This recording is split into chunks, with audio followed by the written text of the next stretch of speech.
Hello everyone! In this video, I'll show you how to activate your Metro by T-Mobile SIM card.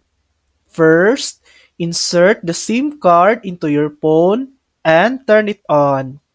Next, make sure you have two things ready: your phone's IMEI number and the SIM card's ICCID number. You can find both in your phone settings or on the SIM card packaging. Now, open your browser and go to the Metro by T-Mobile activation page.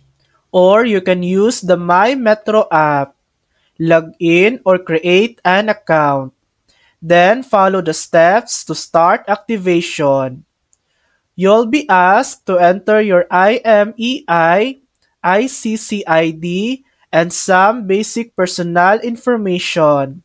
After that, choose your plan, confirm your details, and complete the activation.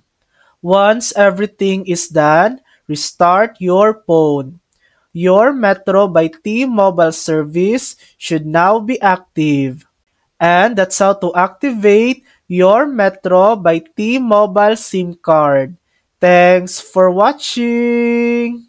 If this video helped you, please like and subscribe for more helpful tutorials.